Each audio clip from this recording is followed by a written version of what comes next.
சென்னை போன்ற பெருநகரங்களில் திரையரங்குகளுக்கு செல்லும் குடும்பங்களில் முதல் தேர்வாக இருப்பது PVR சினிமாஸ்.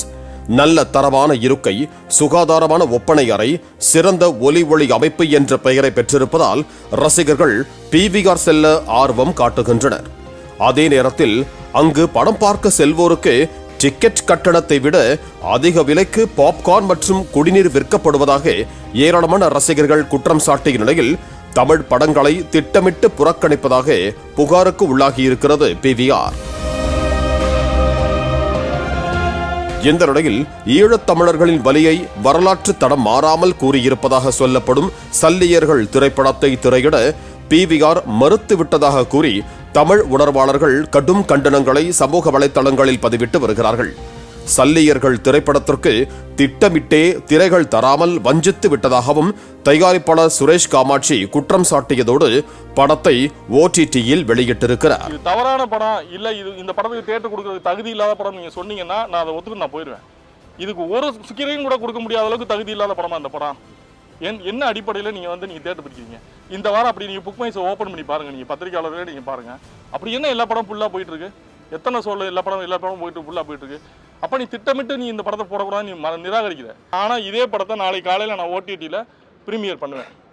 ஏன்னா எனக்கு இந்த படம் போய் சேரணும், அவ்வளவுதான். மொத்தம் 1169 திரையரங்குகள் கொண்ட தமிழகத்தில் 138 திரைகளை தன்வசம் வைத்திருக்கும் PVRின் பெரும்பாலான திரைகளில் தற்போது மாற்றுமொழி திரைப்படங்கள் அதிகம் திரையிடப்பட்டிருக்கின்றன. குறிப்பாக ரசிகர்களை கவர்ந்த அவதார், துரந்தர், ஜூட்டோபியா போன்ற படங்களும் விமர்சன ரீதியாக வரவேற்பை பெற்ற சிறை உள்ளிட்ட தமிழ் படங்களும் மறு வெளியீட்டு படங்களும் திரையிடப்பட்டிருப்பதால் சல்லியர்கள் படத்திற்கு திரைகள் கிடைக்கவில்லை என்று கூறப்படுகிறது. சுரேஷ் காமாட்சியின் குற்றச்சாட்டு குறித்த கேள்விக்கு பதிலளித்த திரையரங்கு உரிமையாளர்கள் சங்க தலைவர் திருப்பூர் சுப்பிரமணியன், வியாழக்கிழமை பட வெளியீட்டை வைத்துக் கொண்டு புதன்கிழமை திரையரங்கு வேண்டும் என்று கேட்டால் எப்படி கிடைக்கும்? திரையரங்கு கட்டி வைத்திருப்பதே படங்களை வெளியிடத்தானே என்றும் முன்கூட்டியே தங்களிடம் பேசியிருந்தால் PVRில் சல்லியர்கள் திரைப்படம் திரையிட வழிவகுத்து கொடுத்திருப்போம் என்றார். அதே நேரத்தில் தமிழக திரையரங்கு விநியோகஸ்தர்களும் PVR சினிமாஸிற்கு அதிகப்படியான சலுகைகளை வழங்குவதாக கூறப்படுகிறது.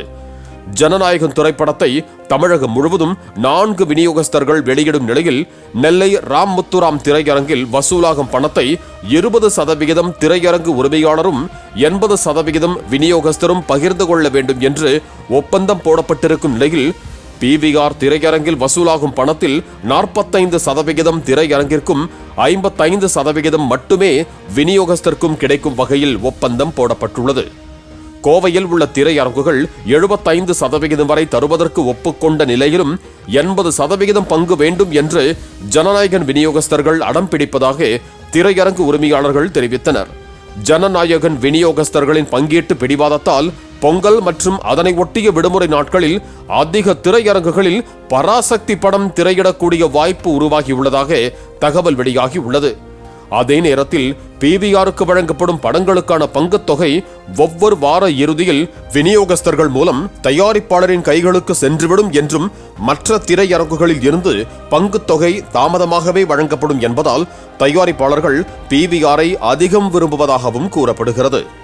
பாலிமர் செய்திகளுக்காக செய்தியாளர்கள் யுவராஜ் மற்றும் வேல்ராஜ். பிளே ஸ்டோர் மற்றும் ஆப் ஸ்டோரில் இருந்து பாலிமர் செயலியை QR கோடு மூலம் பதிவிறக்கம் செய்யுங்கள். செய்திகளை உடனுக்குடன் பெறுங்கள்.